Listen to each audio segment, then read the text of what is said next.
Hello दोस्तों, आज जो मैं आपको कहानी सुनाने वाली हूँ, ये कहानी है जादुई फेस क्रीम के खेत की।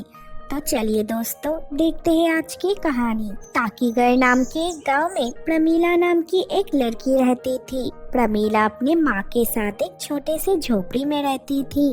प्रमीला के माँ की तबीयत बहुत खराब रहती थी, इसीलिए प्रमीला कविता देवी के घर में काम वाली का काम करके उसका घर चलाती थी।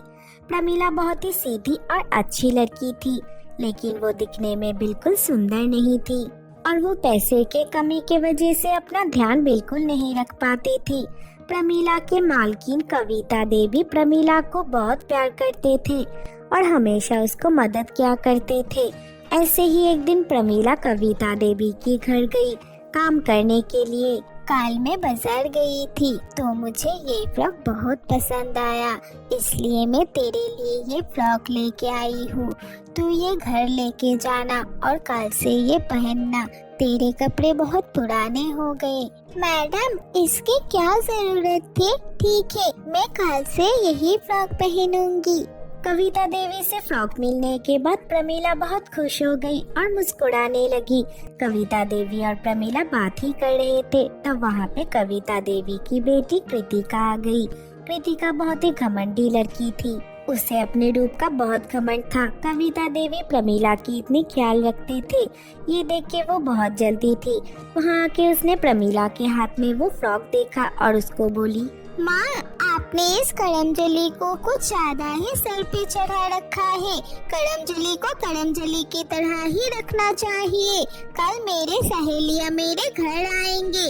अगर उन लोगों ने आके देखा कि आप ऐसे एक बदसूरत काम वाली के साथ इतने अच्छे से बात करती हो, तो वो लोग मेरी भी मजाक उड़ाएंगे। अगर तुम्हारी सहेली ऐसे सोच की है तो तुम कल से उनके साथ मिलना जुलना बंद कर दो, नहीं तो मैं तुम्हारे घर से निकालना बंद कर दूंगी। अपने माँ की बात सुनकर कृतिका गुस्सा होकर वहाँ से चली गई। उसके बाद से जब भी प्रमीला काम करने के लिए उसके घर जाती थी, कृतिका हमेशा प्रमीला से बदतमीजी करती थी। कुछ दिन बाद प्रमीला कविता देवी के घर में काम कर रही थी, तब कृतिका के कुछ सहेलियाँ वहाँ पे आई। वो लोग कृतिका को देख के उसकी मजाक उड़ाने लगे। अरे कृतिका, तुम लोगों ने ये कैसे काम वाले घर पे रखा है? देख के लगता है ये 1 महीने से नहाई भी नहीं है। पता नहीं मेरी माँ के ऊपर इसने ऐसा क्या जादू किया है, हमेशा बस माँ इसकी तारीफ करती रहती है। इसका कुछ इलाज करवाना ही पड़ेगा। उन लोगों की बात सुनकर प्रमीला को बहुत बुरा लग गया और वो रोते हुए वहाँ से चली गई। कुछ दिनों बाद कविता देवी ने प्रमीला को उसका तनख्वाह दिया।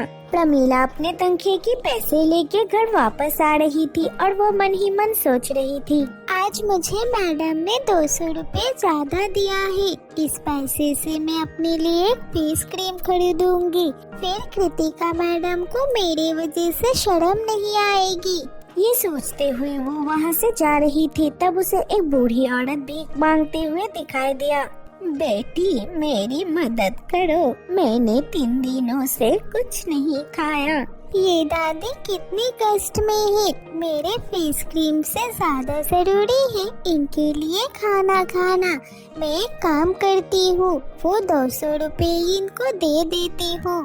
ये सोचकर प्रमीला ने उस दादी को वो 200 रुपए दे दिया। वो दादी उसको आशीर्वाद दे के वहाँ से चली गई।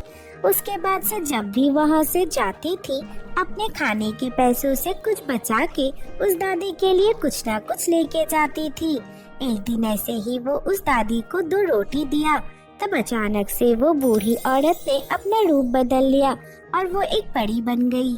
ये क्या हो गया? दादी, आप ऐसे अचानक से परी कैसे बन गई?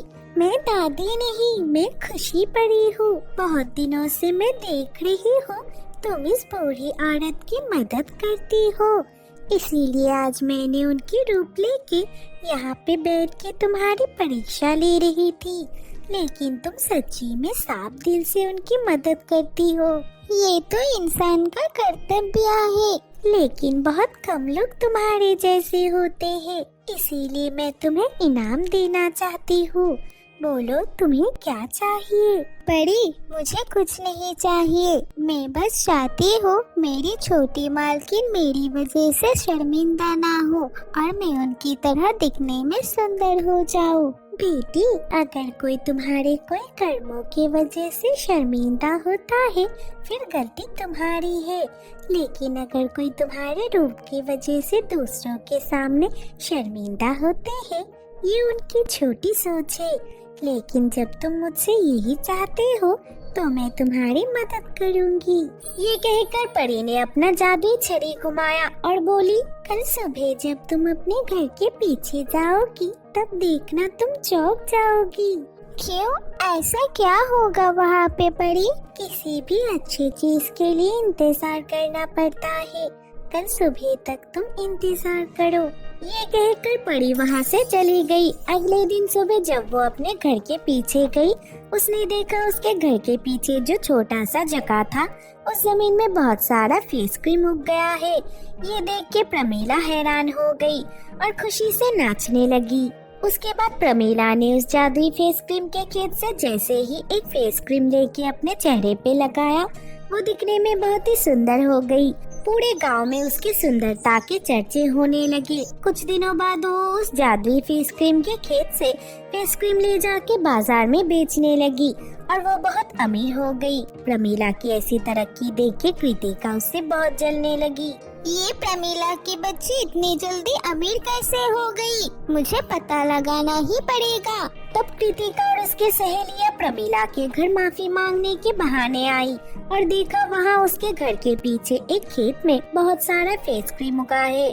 तब उसने मन ही मन सोचा, अच्छा तो ये बात है, इस जादुई फेस क्रीम के खेत की मदद से ये इतनी अमीर हो गई है। सुन, हम लोग एक काम करते हैं, हम लोग इस खेत से एक फेस क्रीम तोड़ के घर लेके जाते हैं और इसको लगाने से हम लोग भी सुंदर और अमीर हो जाएंगे।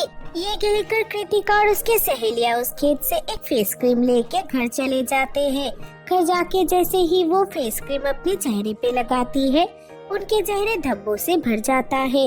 उनकी ये हालत देखकर वो लोग रोने लगते हैं। हमारे लालच के चक्कर में हमारे साथ ऐसा हो गया, अब हम क्या करेंगे? कृतिका अपने इस हालत की वजह से घर से निकालना बंद कर देती है। उधर प्रमीला खुशी खुशी रहने लगती है और वो हर रोज कविता देवी से मिलने आती रहती है। तो दोस्तों, आज की कहानी से हमें ये सीख मिला कि कभी किसी की मजाक नहीं उड़ाना चाहिए, हो सकता है आप भी कभी मजाक बन जाए। दोस्तों, अगर ये वीडियो अच्छी लगी हो तो वीडियो को लाइक कर देना और हमारे चैनल को सब्सक्राइब करना मत भूलना।